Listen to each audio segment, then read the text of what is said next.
Le cancer.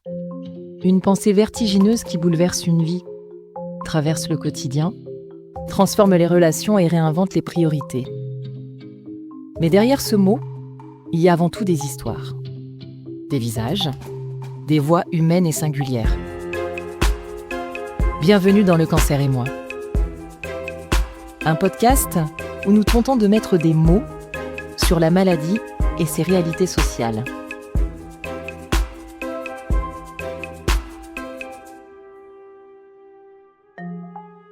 Lorsqu'on entend le mot traitement, on pense souvent immédiatement à la chimiothérapie, à la perte des cheveux, à la fatigue.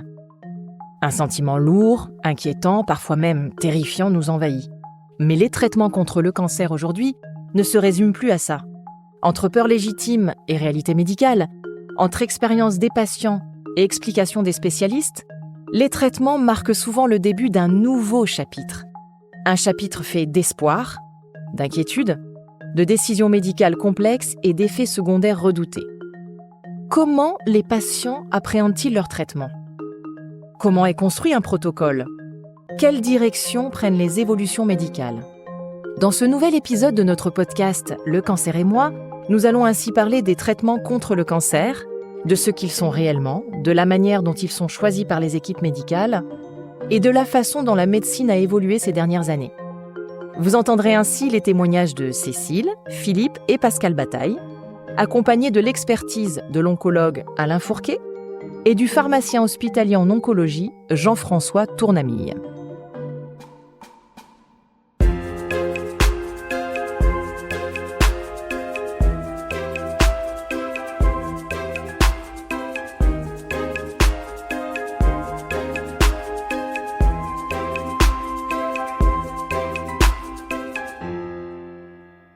Cécile a 45 ans lorsqu'elle découvre avoir un cancer du sein.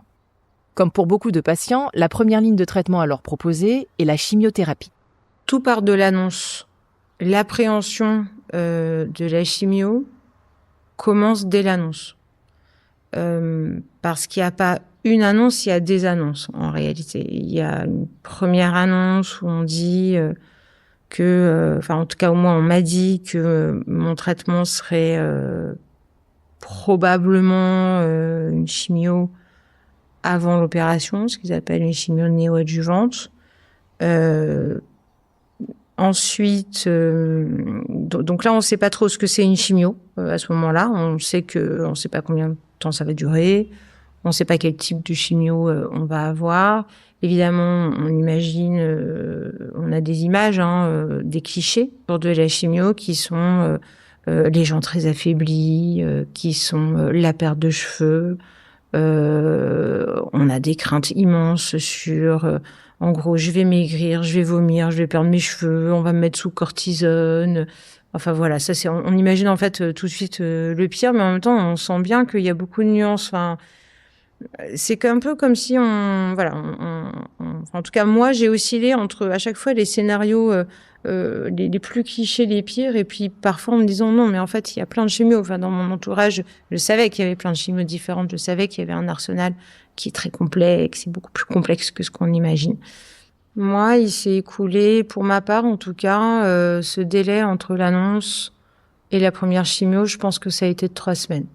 C'est-à-dire que j'ai d'abord eu un coup de fil, on m'a expliqué que j'allais avoir une chimio, que ça allait durer, je crois qu'à l'époque on me parlait au moins de 6 à 12 mois, bon c'était un peu vague, mais en réalité ça c'était mon chirurgien qui m'appelait, et je devais voir l'oncologue qui lui en fait devait amener des précisions. Et l'oncologue, pour le coup, m'a vraiment complètement détaillé mon protocole. Et c'est là que j'ai vraiment appris que c'était 1 an. Donc, dès le début, il m'a parlé d'1 an. Et ensuite, alors c'est vrai que dans les annonces, et vous en parlez d'ailleurs dans certains podcasts, mais il y a une espèce de sidération. C'est-à-dire qu'en fait, on sort du rendez-vous, on se dit mais comment ça un traitement, mais c'est pas possible. Donc je suis passée par toutes les phases, le déni, en disant mais non, mais 1 an, mais non. Enfin, c'est pas pour moi 1 an, non, ça va pas être 1 an, c'est pas vrai. Et ensuite, il y a une reprise en fait de ce rendez-vous. Moi, pour le coup, c'était une infirmière du pôle qui reprend le rendez-vous, qui réexplique en fait finalement exactement la même chose. Simplement, c'est une infirmière qui le fait. Et elles ont quand même cette façon un peu différente des oncologues d'aborder les choses, mais qui en fait réexplique les mêmes choses, les mêmes étapes, mais par une espèce d'effet stéréo et de répétition. On finit vraiment par comprendre que oui, en fait, ça va être... Et à ce moment-là, ça vous a enlevé un peu d'angoisse ou ça vous a quand même...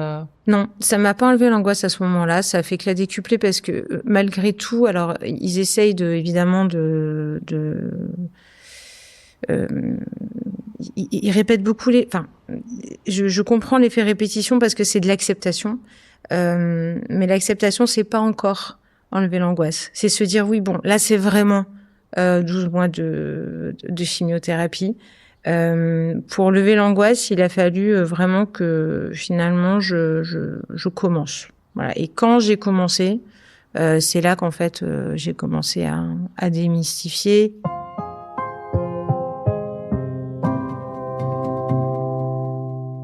Alors, je suis le docteur Alain Fourquet. Je travaille encore un peu à l'Institut Curie où j'ai fait l'essentiel de ma carrière. Je suis cancérologue spécialisé en radiothérapie et je suis également membre du conseil d'administration du comité de Paris de la Ligue contre le cancer. De façon générale, on intervient au moment de ce qu'on appelle la consultation d'annonce, c'est-à-dire le premier contact des patients avec un médecin.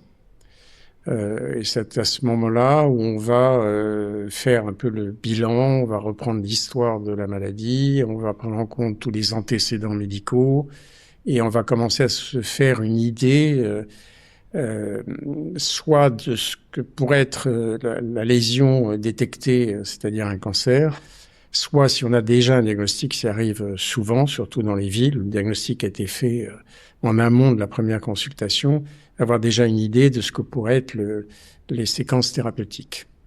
Alors, après cette première consultation, on va dire, soit dans le service hospitalier, soit dans le centre de lutte contre le cancer, soit dans la clinique, etc., on va organiser les choses pour, d'une part, faire le diagnostic s'il n'a pas été fait. Et faire le diagnostic, ça veut dire avoir un prélèvement pour faire ce qu'on appelle un diagnostic anatomopathologique, c'est-à-dire en gros regarder les lésions au microscope pour faire un diagnostic de cancer de tel ou tel type. À partir de là, on va faire un certain nombre d'examens qui vont servir à préciser l'extension de la maladie, soit localement, soit dans certains cas, si la maladie est avancée, de rechercher des lésions ailleurs que dans le sein, la prostate, le côlon, tout ce qu'on veut, c'est-à-dire des métastases.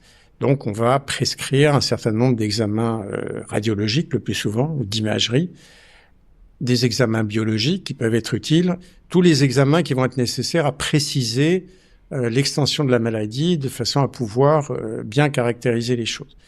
Et puis, à côté de ça, on va également faire les examens, les prélèvements, c'est-à-dire les biopsies, quand elles n'ont pas été faites, et même quand elles ont pu être faites, on va rechercher dans le prélèvement biopsique tout un ensemble de ce qu'on va appeler des paramètres pronostiques, c'est-à-dire des éléments biologiques qui vont nous permettre d'essayer de préciser quel va être le pronostic de la maladie, c'est-à-dire en gros les risques de rechute. Et puis aussi, qui vont nous aider à définir la stratégie thérapeutique. Et ensuite, on va revoir les patients avec les résultats de tout ça. Entre-temps, le dossier du patient ou de la patiente aura été discuté dans le cadre de ce qu'on appelle des réunions de concertation pluridisciplinaires, où il y a plusieurs spécialités médicales, mais aussi l'imagerie, pathologie, etc. Vous pouvez nous dire qui est présent dans cette équipe médicale ? Tout va dépendre du type de cancer, de la situation, du moment, etc. De façon générale, on sait qu'il y ait toujours, au minimum, un chirurgien, ce qu'on appelle un oncologue médical, c'est un cancérologue qui traite avec des médicaments, un oncologue radiothérapeute qui traite avec les rayons, et puis quelqu'un qui fait de l'imagerie, des radios, mais aussi IRM, scanner, TEP-scan, etc. Et puis un pathologiste, c'est-à-dire les médecins qui font le diagnostic au microscope et puis qui font tous les examens biologiques à ce moment-là. Et on va résumer le dossier, discuter le dossier en fonction du stade de la maladie, en fonction de tout un ensemble de caractéristiques, et on va proposer, recommander une séquence thérapeutique. Alors, qui peut être de commencer par la chirurgie, de commencer par la chimiothérapie, voire de pas faire de chirurgie du tout, de faire des rayons, etc., etc. On va proposer un schéma thérapeutique, mais en se basant sur, d'une part, ce qu'on appelle des référentiels de pratique, et d'autre part, les expériences des médecins et des expériences individuelles, de façon à atteindre une espèce de consensus pour proposer ça. Mais encore une fois, c'est une recommandation. Les RCP ne décident pas du traitement. Qui décide du traitement? C'est le médecin référent cancérologue et le patient concerné. C'est à partir de ce moment-là qu'on décidera, OK, on part là-dessus. Une fois le protocole défini, il faut maintenant le mettre en place. Commence alors pour les patients comme Cécile, une nouvelle étape qui peut être pleine d'appréhension et de projection. La première appréhension, pour moi, c'était de rentrer dans la salle de chimio. La confrontation avec d'autres personnes, la confrontation avec des gens qui sont très affaiblis ou voilà, enfin, c'est vraiment une peur d'être confronté. Moi, je me souviens me dire, mais moi, j'ai pas envie d'être avec ces gens-là. En fait, je ne forme pas une communauté. C'était presque encore une fois, j'étais dans ma phase de déni, voire de colère. Donc, je me disais, mais non, mais j'ai rien à faire là, quoi. Je veux pas y aller, en fait. Et la salle d'attente était faite de telle manière à ce qu'elle était au début du couloir et à la fin du couloir, cette salle de chimio. Donc, quand on arrive à la salle d'attente, on aperçoit la salle de chimio, on voit les femmes qui passent et qui y vont. Et il y a cette espèce d'effet de recul en disant, mais je veux pas, je fais pas partie de ce, voilà, le déni. Et puis, au bout d'un moment, à force, voilà, on va dire, d'acceptation que vraiment il va falloir aller au bout de ce couloir, j'y vais et je découvre en fait une petite salle, des gens, un personnel hyper souriant, extrêmement accueillant, un côté bienvenue, comment vous allez. On a du thé, on a du café, installez-vous, on va vous expliquer. Donc voilà, ça commence en fait comme ça. Et donc là, on se dit, bon, déjà, je vais prendre un café. Puis je vais discuter avec ces gens-là qui ont l'air quand même très sympathiques. J'ai vraiment eu de la chance d'être tombée sur une équipe, mais qui met tellement une ambiance, bienveillante, détendue, à l'écoute. Et en même temps, qui parle d'autre chose. Comment vous allez? Vous avez fait quoi aujourd'hui? C'est quoi vos projets de vacances? Voilà. Donc, tout de suite, en fait, on sort de bonjour madame, on va vous faire une perfusion. Enfin, c'est pas du tout ce que j'ai ressenti quand je suis arrivée. En tout cas, là où j'ai été soignée, c'est vraiment une structure dans laquelle il y a, je pense, un personnel qui a le temps d'écouter, d'être là, de faire tout le lien. De discuter. Enfin, encore une fois, une infirmière, c'est pas juste quelqu'un qui soigne, c'est quelqu'un qui prépare aux soins. Et la façon, moi, dont j'ai été préparée aux soins, j'estime que c'est en effet extrêmement précieux. Donc oui, j'ai eu cette chance-là. Et je trouve que c'est vraiment 80% du ressenti. Au final, quand on sort de cette première séance de chimio, c'est grâce aux infirmières, quoi. Et encore une fois, l'oncologue et l'infirmière ont des rôles différents. L'oncologue rassure, mais reste en fait dans le métier. Et c'est normal, c'est son rôle, parce que pendant qu'on a rendez-vous avec l'oncologue et pendant qu'il explique les chimios, lui, il est dans son métier. Il rassure, mais il rassure médicalement. Alors que les infirmières, c'est humain. Elles rassurent personnellement. Et c'est l'énorme différence et complémentarité. Et l'un va pas sans l'autre. Enfin, vraiment, les deux, pour moi, sont complètement imbriqués. On peut pas aller pour moi, on peut pas bien vivre une chimio si on n'est pas dans un état d'esprit de ça va bien se passer et ces gens-là vont prendre soin de moi. Et je me souviens que voilà, c'est aussi une discussion. On parlait de la salle de chimio tout à l'heure, qui est devenue mon deuxième salon, quoi. Hein. Mais à chaque fois, on fait le point. Et qu'est-ce que vous faites? Qu'est-ce que vous arrivez à faire? Et avec, voilà, il y a vraiment cet effet de, prise en charge sur le long terme, quoi. On vous lâche pas, quoi. Enfin, et les soins support, est-ce que vous y allez? Et on me redonnait les flyers à chaque fois. Alors sinon, il y a ça cette semaine, est-ce que vous voulez vous inscrire, etc. Donc voilà, aussi cette chance d'être dans cette structure-là, encore une fois, qui a parfaitement compris que le patient, en fait, était lui-même expert de ses propres effets secondaires. Et ça, le médecin, il peut pas. Il écoute, il adapte, mais de façon fondamentale, quand on a des traitements qui ont des très lourds effets secondaires, c'est forcément le patient qui lui-même, en fait, pas la manette, mais en tout cas, c'est lui qui peut le mieux aiguiller les professionnels de santé pour pouvoir les traiter. Les traitements contre le cancer ont profondément évolué ces 20 dernières années. Aujourd'hui, on ne parle plus d'un traitement unique, mais d'approches personnalisées, adaptées au type de tumeur, au profil génétique et au patient lui-même. Dr Alain Fourquet, oncologue à l'Institut Curie et membre du comité de Paris de la Ligue contre le cancer, nous explique ici les différents types de traitements possibles dans un protocole adressé aux patients. Alors, une fois la consulte d'alliance faite, la consultation de propositions thérapeutiques faites, le choix des différents traitements va dépendre de beaucoup de paramètres différents. D'abord, le type de cancer, la localisation. On ne va pas traiter de la même façon quelqu'un qui a un cancer de la tête et du cou et quelqu'un qui a un cancer du sein ou un cancer digestif. Ça, c'est la première chose. Après, les outils maintenant qui permettent de caractériser ces différents cancers fait qu'on parle plus, par exemple, du cancer du sein, mais des cancers du sein. Pareil pour les autres localisations cancéreuses.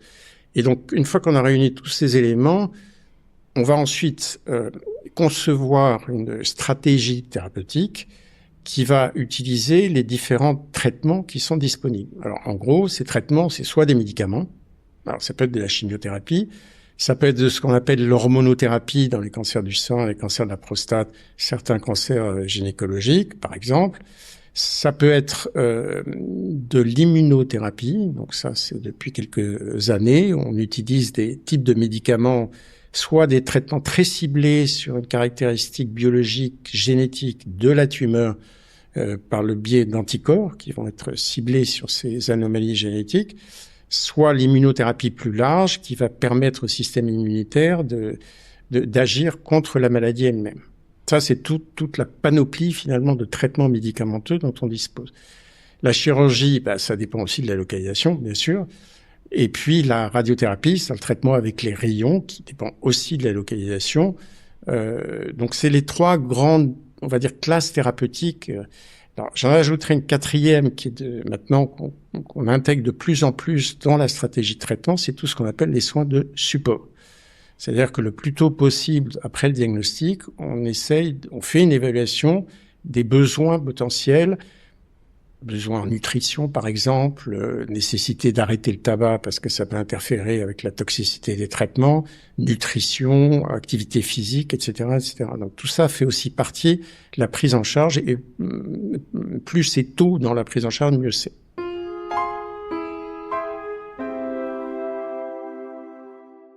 Un traitement contre le cancer n'est jamais anodin. Au-delà de la maladie, il représente évidemment souvent une épreuve physique, mais aussi une épreuve psychologique à part entière. Si Cécile a pu s'appuyer sur un environnement serein et chaleureux, beaucoup de patients sont encore trop peu accompagnés. Philippe a été traité par chimio pour son cancer du pancréas déclaré en 2021. On m'a pas expliqué où j'allais. Donc j'ai découvert ça. Donc moi j'y suis allé comme si j'allais faire une perfusion, une prise de sang, un truc ordinaire, hein. J'ai aucune idée de ce qu'étaient les produits chimio. Donc je suis parti tout seul avec le taxi, mon épouse elle était à son boulot, elle m'a dit tu veux que je vienne, j'ai dit non, ça va le faire, t'inquiète pas. Voilà. Et donc j'y suis allé et quand je suis revenu, c'était dur. J'avais une tête, on aurait dit ma statue du musée Grévin. J'avais des crampes, j'avais froid, quand je me suis retrouvé à la maison tout seul, ça a été un peu dur. Mais à l'hôpital, on vous met dans une chambre, hein, on vous branche les perfusions et puis vous êtes tout seul. C'est ça un peu dans tout ça, que je trouve que c'est un peu dommage pour l'ensemble des patients. Hein. C'est on est dans la chambre pendant 1 heure et on vit au rythme du bip des perfusions. Parce que de toute façon, le personnel soignant, il a la tête dans le guidon, hein, donc je pense pas qu'il puisse faire autre chose. Donc on est un peu tout seul. Donc personne pour venir nous voir, nous expliquer alors ce qui va se passer, tout ça. Mais bon, on fait avec. C'est comme ça, hein, le personnel soignant, il n'a pas aussi une position facile. Hein. Pascal est aujourd'hui en rémission d'un cancer du poumon. Son entourage a été un réel pilier dans son parcours médical. J'avais des séances de 6 heures pendant lesquelles on m'injectait successivement 2 poches de traitement de chimiothérapie et une grosse poche de traitement d'immunothérapie. Ces nouveaux traitements absolument incroyables en efficacité dont j'aurais eu le cancer 2 ans avant, j'aurais pas pu bénéficier de ça. Et là aussi, c'est une chance incroyable et je sais pas qui il faut remercier pour ça. En tout cas, là, certainement déjà les médecins et les chercheurs qui ont mis au point ces traitements, et puis peut-être mon ange gardien, ma bonne étoile, qui m'a fait avoir cette maladie à un moment où on avait des nouvelles molécules pour la traiter. Mais donc 6 heures de traitement, c'est long, 6 heures, mais en même temps, c'est là aussi, c'est des moments assez forts. Parce que moi j'ai refusé tout de suite on m'avait proposé de me mettre dans une salle à part du fait de ma tronche un peu connue, ce que j'ai évidemment refusé parce que ça m'aurait insupporté totalement d'être traité différemment. Et puis parce que j'ai pu ainsi aussi parler, échanger avec d'autres gens qui étaient dans la même situation, avec chacun des niveaux de gravité, d'avancée du traitement différent, mais en tout cas, qui vivaient quand même la même aventure un peu particulière. Et c'est bien. Il y a là aussi dans ces salles-là, chacun vit ça à sa façon. Il y en a qui sont très et ça se comprend totalement très centrés sur eux-mêmes et voilà. D'autres qui sont beaucoup dans l'échange, la conversation, qui ont besoin d'extérioriser, de raconter. Et bon, c'est des jolies rencontres de toute façon. Il y a des échanges forts qui se font, même avec celle qui ne dit rien et qui est dans son coin, et puis dont juste tu croises le regard à un moment et quelque part il y a quand même cette sororité, pour vous voler le mot. Je sais pas comment on dit, fraternité. Je sais pas comment on dit quand c'est un homme et une femme. Donc, en tout cas, voilà, tu sais que tu partages quelque chose, que quelque chose n'est pas facile, et même si tu prolonges pas ce regard, et bon, il y a quelque chose qui se passe. Et il y a un truc que j'ai mesuré à ce moment-là et qui m'était passé tellement au-dessus de la tête, bien que j'accompagne des gens malades via la maladie de Charcot, dont je m'occupe beaucoup, c'est que en fait, en parlant avec ces gens-là, je me suis rendu compte à quel point il y avait beaucoup de malades qui étaient seuls, en fait. Seul, ça veut pas dire dans la misère, ça veut pas dire que quand ils rentraient, ils étaient dans une soupente pleine de cafards et humide à souhait. Parfois, certainement, ils rentraient peut-être dans un 300 mètres carrés dans le 7e arrondissement. Mais je parle pas de misère financière, je parle de misère humaine. Et en fait, j'avais comme ça une dame que j'ai vue à 2 reprises, à qui je parlais pas mal, et elle me racontait qu'elle allait rentrer dans son petit appartement, enfin dans son appartement, pas petit appartement, dans son appartement, je ne veux pas demander s'il était grand ou petit, et que qu'elle avait personne qui allait lui rendre visite, que ses enfants étaient loin, que elle avait perdu son mari il y a déjà quelques années, et voilà, il fallait qu'elle aille faire ses petites courses et tout. Et en fait, moi qui avais la chance d'être tellement entouré, j'ai mesuré là encore le privilège que c'est d'avoir des gens autour de toi qui t'aiment, qui tiennent à toi, qui font attention à toi, qui s'occupent de toi. Et à quel point, quand on est malade, c'est encore évidemment, enfin, j'enfonce une porte ouverte. C'est une lapalissade de le dire, mais il faut quand même le dire, à quel point on a besoin évidemment 1000 fois plus d'avoir des gens autour de soi quand on est malade, affaibli par ça, confronté à l'angoisse de la mort, confronté à la douleur de la maladie, parce que ces traitements, ils créent aussi des effets secondaires qui sont pas simples. Et du coup, voilà, je pense que l'accompagnement, alors médical, thérapeutique, évidemment, il est essentiel, Mais je pense qu'il faudrait faire plus encore aussi pour l'accompagnement social, si je puis dire, affectif des gens malades. Et bon, alors il y aurait tellement à faire dans tous les sens qu'on peut pas être partout. Mais en tout cas, j'ai mesuré cette solitude du malade. Et j'en ai vu autour de moi. On est, je sais pas, une douzaine, une quinzaine selon les moments dans ces salles de traitement. J'ai pu échanger avec pas mal de gens quand même au fil des semaines et ouais, il y a beaucoup de gens qui sont seuls. Ouais. On le comprend, chaque parcours est différent, aussi bien du côté des patients que du côté des médecins. Que ce soit vis-à-vis du type de pathologie ou de l'efficacité des traitements, aucun protocole ne se ressemble. Il arrive aussi que plusieurs protocoles soient envisagés et qu'un patient en change en cours de route. Mais comment ces choix sont-ils faits ? Le docteur Alain Fourquet explique ici les raisons derrière le choix d'un protocole par rapport à un autre. Alors, la définition de la séquence de traitement, et quand les traitements soit commencent par des médicaments, c'est-à-dire le plus souvent une chimiothérapie, soit dans le cours de la séquence thérapeutique, une indication de chimiothérapie, on va choisir le protocole, c'est-à-dire l'association de médicaments de chimiothérapie, qui sont considérés comme étant les plus efficaces au moment qui correspond à la période de traitement. Mais considérés plus efficaces, c'est par rapport à d'autres traitements qui étaient considérés comme les traitements les plus efficaces il y a peut-être quelques années, pas tant que ça. Donc c'est plus efficace, mais c'est pas l'un est efficace et l'autre l'est pas du tout. Bon. Après, va entrer en compte ce qu'on appelle la tolérance générale au traitement, c'est la capacité pour les patients de tolérer le traitement qui va être prescrit.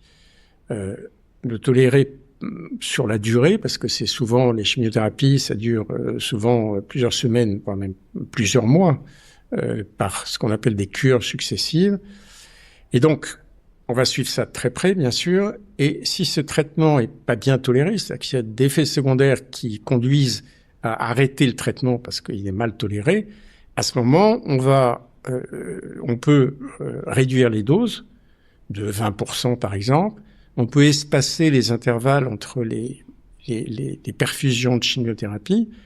Ça ne veut pas dire que ça va être totalement inefficace. Ça veut dire que ça va permettre d'être mieux toléré, mais aussi de conduire jusqu'au bout le protocole de traitement. Et puis on peut aussi arrêter cette association de médicaments et par exemple changer vers le protocole de traitement qui était considéré comme le plus efficace il y a quelques années. Ce qui ne veut pas dire qu'il n'est pas efficace, ça veut dire qu'il reste efficace, peut-être un peu moins, mais tout ça est affaire de probabilité. Un nouveau protocole peut peut-être apporter 5% d'efficacité en plus, mais si ces 5% ne peuvent de toute façon pas être attendus à cause de la toxicité, on va revenir au protocole précédent qui va être avec des médicaments différents, qui permettra, lui, d'être bien toléré jusqu'au bout du traitement et donc avoir une certaine efficacité quand même. Donc c'est pas parce que on réduit les doses ou on change de traitement que ça marche pas du tout, qu'il n'y a rien à faire. Alors, toxicité, c'est l'ensemble des effets secondaires qui sont liés aux médicaments reçus. Alors bon, classiquement, dans les chimiothérapies, ça peut être des nausées, ça peut être des cheveux, ça peut être des troubles digestifs, et ça peut être des problèmes de baisse importante des globules, des globules blancs, des globules rouges, qui sont liés à l'effet des chimiothérapies sur la moelle osseuse qui fabrique les globules. C'est les plus fréquents. Après, il y a des toxicités qui sont liées à chaque type de médicament. Alors, les protocoles de traitement, il y a à la fois les médicaments de chimiothérapie, et puis il y a aussi la prise en charge justement de ces toxicités ou la prévention de ces toxicités qui rentre en jeu. Donc, on donne des médicaments pour empêcher tel ou tel type de toxicité. Alors, d'une part, la responsabilité du traitement, c'est celle du médecin cancérologue en accord avec le patient. Ça, c'est la première chose. Après, quand il y a soit une évolution de la maladie sous traitement, ce qui peut arriver, soit une toxicité trop importante, il y a toujours des discussions d'équipe. Même si un médecin a beaucoup d'expérience et sait très bien où il va, il y aura toujours une discussion un peu collégiale soit dans le cadre du service concerné, soit aussi dans le cadre d'une réunion de concertation pluridisciplinaire. En gros, on va valider la recommandation d'arrêter le traitement en cours et de passer à un autre type de protocole de traitement. C'est en général comme ça que ça se passe. Mais au départ, il y a le médecin qui suit le patient, qui dit c'est pas bien toléré ou la maladie progresse, donc on va s'orienter vraisemblablement vers ça, puis après c'est discuté et validé. Il faut pas que ça dure des semaines. Cette situation, Cécile y a été confrontée. Elle qui appréhendait énormément de ne pas supporter le protocole de chimiothérapie initialement prévu, son angoisse s'est concrétisée puisqu'elle a dû changer de traitement en cours de protocole. Alors c'est vrai que c'est des choses qui sont très abordées aussi qui étaient très abordées pour moi avec mon oncologue. Il m'a toujours dit depuis le début que on allait commencer une première chimio, mais qu'il y avait des tas d'options qui étaient possibles derrière. Et parce que face aux inquiétudes de la chimio, de la fatigue, des nausées, blablabla, on se dit mais mon Dieu, si je supporte pas, est-ce qu'on pourra quand même me soigner? Ça c'est le premier réflexe. Mais si cette chimio-là elle marche pas, qu'est-ce que vous avez d'autre en fait en réserve? Donc ils ont des choses en réserve. En tout cas pour moi ils avaient des choses en réserve. Il me l'a fait comprendre tout de suite. Néanmoins, quand j'ai commencé, en effet, il a fallu quelques temps pour que je m'aperçoive que j'étais vraiment en train de diminuer, on va dire. La première semaine, j'ai trouvé que l'impact de cette première chimio était très dur. Mais bon, ça fait une semaine, c'est peut-être la première, il faut s'habituer. Et puis, on nous dit aussi que parfois, c'est très dur au début, mais qu'en fait, après, ça se stabilise et qu'on arrive à reprendre le dessus. Donc, j'ai passé cette première semaine. Deuxième semaine, j'étais encore très mal. Troisième semaine, vraiment, j'avais des migraines incroyables, des nausées, où là, je commençais ça n'allait plus, je pouvais pas prétendre rester chez moi. Mais en même temps, portée par la volonté de se dire, mais si, il faut que j'y arrive, parce que sinon, je vais pas être soignée. Vous voyez, cette impression de se dire... si je la supporte pas, en fait, ça va avoir des conséquences sur moi. Donc, je me suis vraiment enfermée dans cette logique de tu dois tout supporter. Parce que sinon, ça va être encore plus compliqué pour te soigner. Donc, j'ai eu, je pense, un peu de temps là. C'est une dizaine de jours, 15 jours, quoi. En gros, 2 séances. Qui ont été un peu les séances de trop pour moi jusqu'à arriver au point où ça allait pas. Ça allait pas, j'avais beaucoup trop de douleurs. Et ce qui s'est passé à ce moment-là, c'est que j'ai appelé l'oncologue. C'est vrai que j'avais pas osé lui dire lors de la consultation qui avait eu lieu 2 jours avant. Mais non, mais ça va aller, je vais y arriver. Si, docteur, ça va, ok, ça va aller. Donc j'étais un peu dans l'auto. Vous voyez, presque un peu la méthode Coué, mais qui marchait pas du tout. et donc, j'avais pas vraiment dit, en fait, que ça allait pas. Bon, jusqu'au jour où je l'ai appelé, je peux pas. Il m'a dit, mais pas de problème, madame. Donc, on m'a hospitalisé quelques jours. On m'a remis sur pied. Je l'ai revu juste après. Il m'a dit, bon, on change. Je vais vous expliquer. Ça va se passer comme ci, ça va se passer comme ça. Bon, par contre, ça va être un peu plus long. Mais pour vous, c'est tout à fait pertinent. J'ai toujours eu des très bons résultats avec cette molécule. On change. Et j'ai commencé un autre protocole qui, en effet, a changé ma vie. C'est-à-dire que du coup, l'autre protocole, c'est ce qu'on appelle une thérapie ciblée. Pour le coup... c'est des thérapies qui sont quand même des chimios, mais qui, par le miracle des biotechnologies, s'adressent plus à la tumeur qu'au reste du corps. Donc, de fait, vraiment, j'ai ressorti la tête de l'eau. Moi, j'avais beaucoup de problèmes cognitifs liés à ma première chimio. C'est-à-dire que j'avais vraiment du mal même à lire ou à voir. J'avais des problèmes de vue, des problèmes de maux de tête, des problèmes de migraine. J'avais l'impression que mon cerveau était plus touché que le reste de mes organes, donc ça me gênait vraiment. Et là, le deuxième traitement était complètement différent. Donc là, j'ai retrouvé une vraie qualité de vie relative. On est quand même sous chimio, mais en fait, ce traitement-là déjà se prend toutes les 3 semaines, donc avec un peu un effet cyclique. Donc c'est vrai que la première semaine était très dure. Je remontais la deuxième et la troisième, je pouvais quand même vraiment profiter. Et là, le sport reprenait le dessus. Je faisais pas forcément de sport la première semaine. C'était pas possible. Mais après, au bout de la deuxième, un peu d'activité. Et la troisième, je pouvais moralement me dire que je retrouvais ma séance de sport. Donc ça me remettait dans la combativité. Et ça recommençait après. Alors c'est vrai que la veille, quand il faut y retourner, c'est un peu plus dur de recommencer ce cycle-là. Mais ça me permettait une telle amélioration par rapport à ma première expérience que voilà, que du coup, c'était tellement positif par rapport à la première. Et de fait, il s'est pas trompé, ce cher oncologue, parce qu'en effet, ça a complètement marché. Complètement.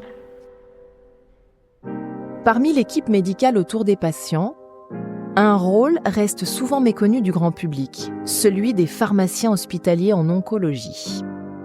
Le pharmacien hospitalier est responsable de la gestion, de l'approvisionnement et de la sécurisation des médicaments et dispositifs médicaux. En oncologie, son rôle va beaucoup plus loin. Il supervise et réalise la préparation personnalisée des traitements, notamment des chimiothérapies, en adaptant précisément les dosages et les conditions d'administration pour chaque patient. Il veille également à la sécurité, tant pour les patients que pour les équipes, car ces médicaments sont sensibles, complexes à manipuler et potentiellement dangereux. Un rôle donc essentiel dans l'écosystème de la lutte contre le cancer. Jean-François Tournamille est pharmacien hospitalier depuis 20 ans en oncologie. Il est également membre actif de la SFPO, la Société française de pharmacie en oncologie. Pour que ça se passe bien, il faut que tout soit bien préparé pour les patients. Donc le pharmacien qui est spécialisé en oncologie, il va aller chercher de l'information, il va aller la regrouper, il va être en contact direct avec les médecins prescripteurs et on va écrire les protocoles. Et une fois qu'on a écrit ces protocoles, on va les sécuriser. Une fois qu'il a ces protocoles qui sont bien rédigés, dans des conditions bien précises, et donc il peut utiliser le protocole, il va donc l'appliquer et le prescrire pour un patient. Il y a des tas de calculs qui vont se faire pour adapter le protocole à chaque patient. Donc il faut bien comprendre l'ensemble des médicaments qui sont utilisés à l'hôpital, mais pas que. Également ceux qui sont utilisés ailleurs. C'est d'ailleurs pour ça qu'avec la SFPO, on émet énormément de supports d'informations à destination soit des patients, soit des professionnels de santé comme les pharmaciens d'officine justement, ou les médecins généralistes, qui sont un petit peu démunis parce que par manque peut-être de formation ou d'information, parce qu'il faut une information très poussée pour pouvoir analyser tous ces traitements et toutes les bonnes conditions d'utilisation de ces traitements et de pouvoir donner les bons conseils aux patients. Donc il faut tout comprendre. Et c'est un métier à part entière qui est pas forcément reconnu, parce que on a des diplômes universitaires, on a une spécialisation qui est quand même au niveau des études 4 années supplémentaires par rapport à un pharmacien d'officine. Il arrive dans certains cas qu'un patient prenne déjà un traitement pour une pathologie autre, telle que le diabète, l'hypertension. Ici, le rôle du pharmacien hospitalier est aussi de s'assurer que ces traitements dits courants, associés au traitement contre le cancer, ne vont pas avoir d'effets secondaires trop importants pour les patients. Donc le patient arrive avec un traitement courant de ville pour une pathologie cardiaque, rénale, peu importe. Et là, il va falloir voir comment va se passer la combinaison de ces traitements-là. Est-ce que ces traitements-là vont avoir un impact sur l'efficacité ou sur la toxicité des traitements qu'on va utiliser à l'hôpital? Et inversement, est-ce que notre traitement va avoir un impact sur un traitement antihypertenseur, un traitement courant du patient. Alors c'est d'autant plus important que les patients, il n'y a pas que les traitements courants de vie, là. Il y a tout ce qui est phytothérapie, les probiotiques. On connaît certaines propriétés, donc on peut s'appuyer sur ces propriétés pour adapter nos traitements, mais on les connaît pas bien. Quand des patients arrivent avec une liste de champignons japonais, d'écorce de je sais quel arbre ou voilà, voilà, il faut essayer d'aller trouver la moindre propriété qui pourrait avoir une influence sur nos médicaments. Sachant que certains sont vraiment très très sensibles et peuvent donner on peut avoir des situations vraiment catastrophiques même avec l'alimentation sur certains traitements parce que on va augmenter les concentrations d'un traitement qui est déjà toxique à la base et si on augmente les concentrations de ce traitement chez le patient, on va avoir des toxicités inacceptables.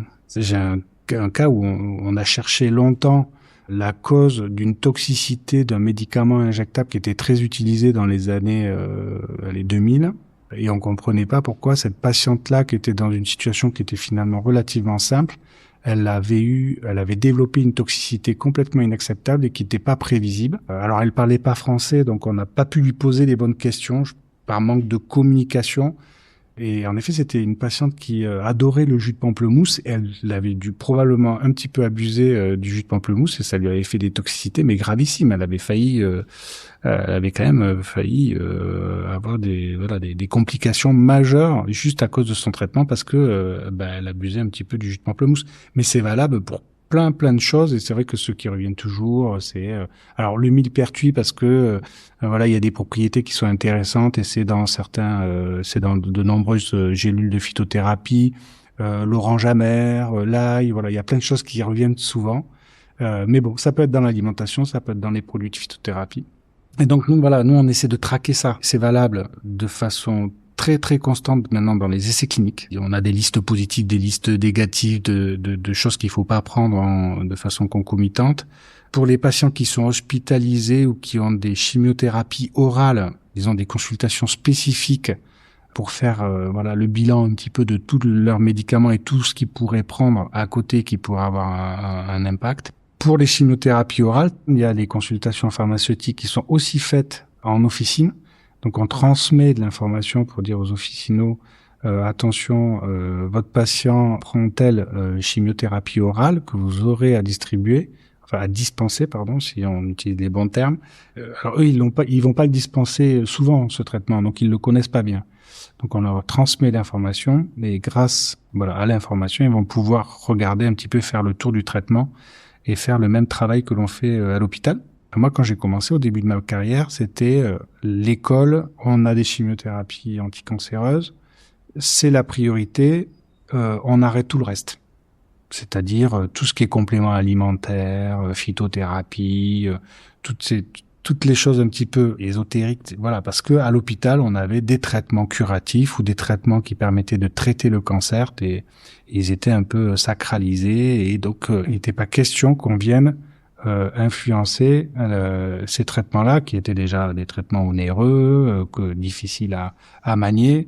Pendant de nombreuses années, là, on avait tendance à pas trop tenir compte de l'espoir que les patients mettaient aussi sur des thérapies alternatives. C'était pas entendable, il y a 25 ans, 30 ans, c'était on sait ce qu'on fait avec notre chimiothérapie. Il n'est pas question de compromettre une efficacité ou aussi de développer une toxicité qui est liée. Alors, c'était sûrement vrai, peut-être dans la moitié des cas, je sais pas, j'ai pas du tout les chiffres, mais dans l'autre moitié des cas, aujourd'hui, par exemple, on fait l'effort.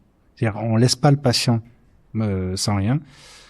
On insiste un petit peu, oui, pour voir si vraiment ce qu'il prend, c'est important, mais souvent, c'est des traitements alternatifs, mais qui sont pour eux importants. Et même s'il y a un petit effet placebo, peu importe. Même s'il y a, il y a un effet anxiolytique, ça les aide à dormir, à mieux accepter la maladie, quelle que soit la raison.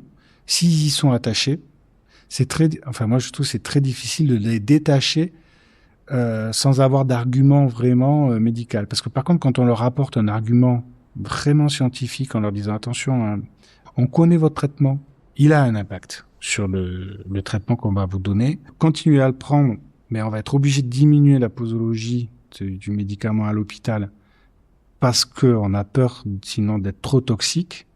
Mais si on diminue la posologie, on ne sait pas trop ce qu'on fait et on risque d'être moins efficace. Si on posait les choses comme ça, c'est quasiment certain que le patient, il se rendrait à l'évidence, il dirait il accepterait peut-être mieux. Bon, aujourd'hui, on lui dit non, il faut arrêter le traitement, on arrête le traitement. Mais on fait l'effort. Et ça a beaucoup évolué ça. 25 ans, ça a énormément évolué. On entend souvent dire que les traitements contre le cancer ont beaucoup progressé sur les dernières années. Mais concrètement, qu'est-ce que cela signifie ? Est-ce qu'on soigne mieux ? Est-ce qu'on soigne différemment ? Ces avancées ne sont pas le fruit du hasard. Non, elles sont le résultat d'années de recherche, d'essais cliniques et d'innovation continue. Ces révolutions thérapeutiques ont transformé progressivement la prise en charge des cancers. Dr Alain Fourquet, oncologue à l'Institut Curie de Paris et membre du comité de Paris de la Ligue contre le cancer.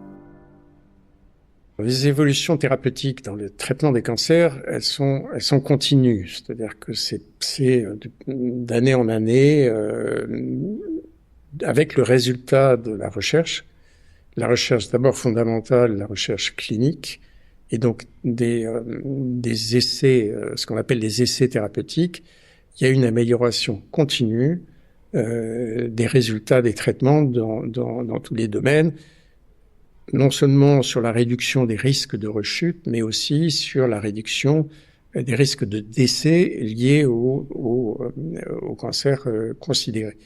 Il y a également des très fortes progressions dans la tolérance générale des traitements, donc leur toxicité, et aussi ce qui vont être les séquelles à long terme. Alors, ça concerne, de façon générale, on appelle ça la désescalade thérapeutique, c'est-à-dire après avoir avancé en disant on va faire plus, toujours plus pour améliorer les résultats, maintenant on est aussi dans une démarche de dire voilà, les résultats dans certains domaines montrent des effets spectaculaires, et donc on se pose la question de réduire l'intensité des traitements et la toxicité pour permettre une meilleure tolérance d'ensemble de ces traitements. C'est vrai pour la chirurgie, où ça fait déjà un bout de temps, par exemple, dans le cancer du sein, où on fait de moins en moins d'ablation du sein, même si ça reste une indication qui doit être proposée dans certains cas. Dans les cancers de la tête et du cou, on fait des traitements moins lourds d'un point de vue chirurgical. On a beaucoup développé également les techniques de reconstruction chirurgicale. Quand on est obligé d'enlever l'organe, etc., les techniques de reconstruction sont beaucoup plus performantes qu'elles pouvaient l'être il y a encore quelques années. Donc tout ça va dans le sens d'une amélioration globale de la tolérance de la chirurgie à effet thérapeutique identique, bien sûr, parce que c'est la condition. On ne peut pas désescalader si on perd des chances thérapeutiques. C'est vrai aussi par la radiothérapie, c'est le traitement avec les rayons. On a des outils qui permettent d'être beaucoup mieux ciblés sur les zones qu'on doit traiter, de beaucoup mieux épargner les organes autour et donc de réduire la toxicité sur ces organes, et donc d'être beaucoup plus efficace dans les traitements eux-mêmes, tout en étant moins toxique. Tout ça va dans le même sens. Et il y a aussi beaucoup d'avancées dans les traitements médicamenteux, avec l'introduction de ce qu'on appelle l'immunothérapie, en plus de la chimiothérapie et des autres traitements, depuis une dizaine d'années maintenant, qui a montré des résultats extrêmement intéressants dans la réduction des risques de rechute. On contrôle beaucoup mieux les effets secondaires, la toxicité des chimiothérapies, par exemple. C'est mieux toléré que ça ne l'était il y a encore 10-20 ans. Donc ça permet d'aller jusqu'au bout des traitements et donc de conserver l'efficacité.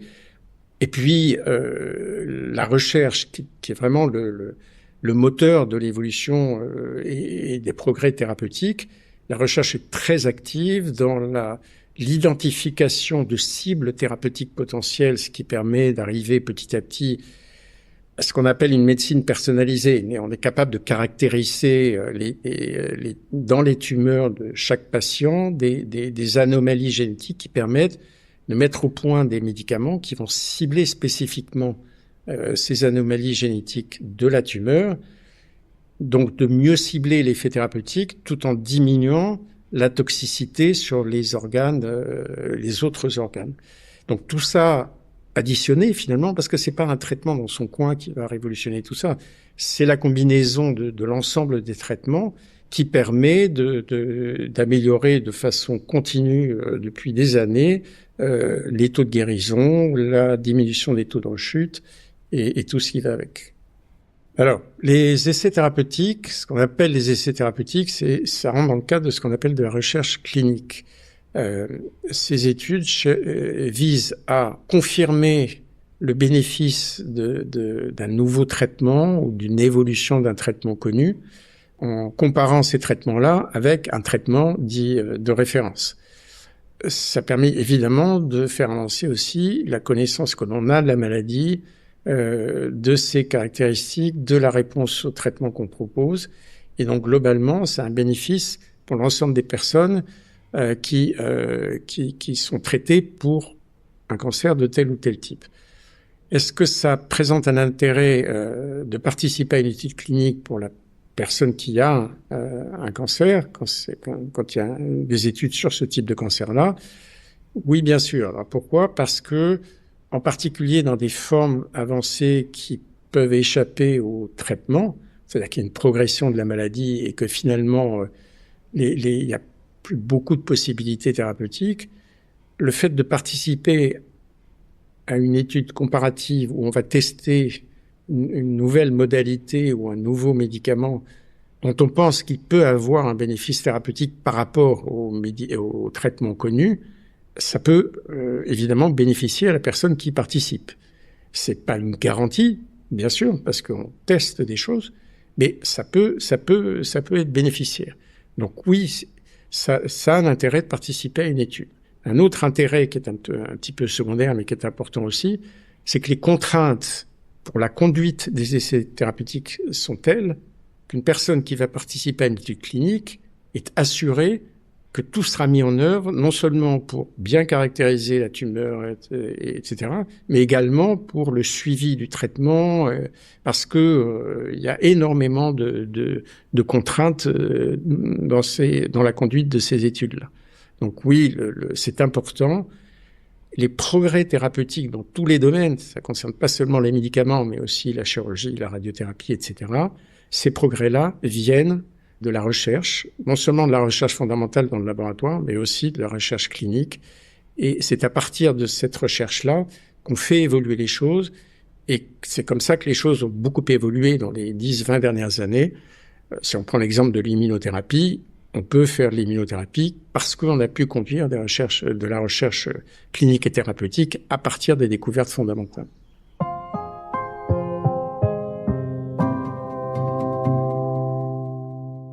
Les traitements constituent un parcours long et éprouvant, même lorsqu'ils fonctionnent. Mais comment appréhende-t-on la fin de son traitement? Cécile a suivi 1 an de chimiothérapie. Le post-traitement, en plus moi j'ai eu quand même 12 mois de chimio, donc autant dire que c'est la traversée du désert, mais vraiment du désert sec. J'ai commencé à comprendre que ça irait mieux en réalité au bout de 8 mois, c'est-à-dire après mon opération, où j'avais des très bons résultats. Encore une fois, le traitement ciblé, ça a très bien fonctionné, quoi. Donc et je me souviens même je partage ce moment parce que le jour où mon oncologue m'a appelé pour me donner mes résultats, je me souviens qu'il riait. Il était vraiment heureux. Il était heureux. Il riait, c'était au téléphone. Il disait, je suis content, ça a super bien marché. Vous avez vu, je vous avais dit que ça marcherait. Il était hyper content. C'était vraiment un moment d'échange qui était formidable, quoi. Pour moi, je me rappellerai toujours de ce coup de fil-là. Mais le truc qui était peut-être un peu plus dur, c'est que il était très content, mais il fallait quand même continuer la chimio. Donc voilà, c'était quand même un peu plus. Voilà. Puis il fallait caler la radio au milieu, donc voilà, il y avait la radio à caler. Et puis à la fin de la radio, j'ai dit vraiment, docteur, là, la chimio, c'est sur 12 mois. Il me dit si, c'est sur 12 mois. Bon, il a fallu s'y remettre, puis j'ai retenté en septembre. Je dis non, mais là, peut-être le 12e mois, on peut éviter de le faire. Il m'a dit, madame, 12 mois. 12 mois, c'est nos études. 12 mois, ça marche. 12 mois, c'est bien. 12 mois, pour plein de raisons. Ouais, quand je vous dis que je repose toujours les mêmes questions. Mais voilà, mais c'est important d'avoir ces doutes-là, ces questionnements-là. Il faut vivre cette relation comme c'est un partenaire, en fait. C'est un partenaire. Et plus on comprend la complexité qu'il a ou les doutes parfois qu'il a, plus on est d'égal à égal avec son médecin. Et ça, je trouve que c'est extrêmement important dans la relation. Il faut absolument être d'égal à égal. Moi, j'ai vu des femmes qui me disaient « le docteur m'a dit ça, mais en fait, j'ai pas trop compris. » Faut demander, quoi. Faut répéter, faut insister. Si on n'est pas d'égal à égal, en fait, on peut pas avoir cette relation de confiance, en fait. Ça, c'est hyper important.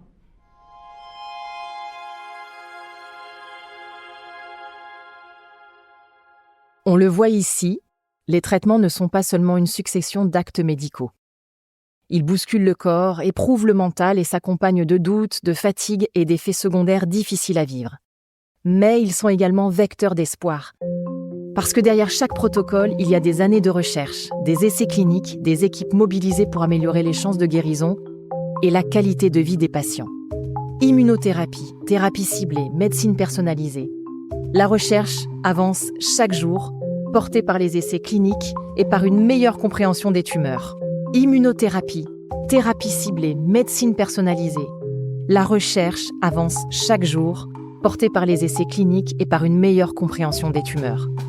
Cela ne rend pas le parcours facile, mais cela signifie qu'il y a plus d'options, plus de précision, plus d'espoir qu'hier. En effet, d'après l'INCa, en 30 ans, la mortalité par cancer a nettement diminué en France et plus de 63% des patients sont aujourd'hui en vie 5 ans après leur diagnostic, tout cancer confondu. Chaque avancée thérapeutique nous fait gagner du terrain sur la maladie. Le cancer reste un combat, mais c'est un combat dans lequel la médecine progresse pas à pas, année après année. Cet épisode du Cancer et moi vous est présenté par Amanda Scott, réalisé par Marianne Jolin et Charlotte Lepage, mixé par Léo Westphal et produit par Géol Média. Merci à tous les intervenants de cet épisode qui ont accepté de nous partager leur quotidien et leur expertise. Enfin, n'hésitez pas à partager l'épisode autour de vous et à lui mettre 5 étoiles sur vos plateformes d'écoute.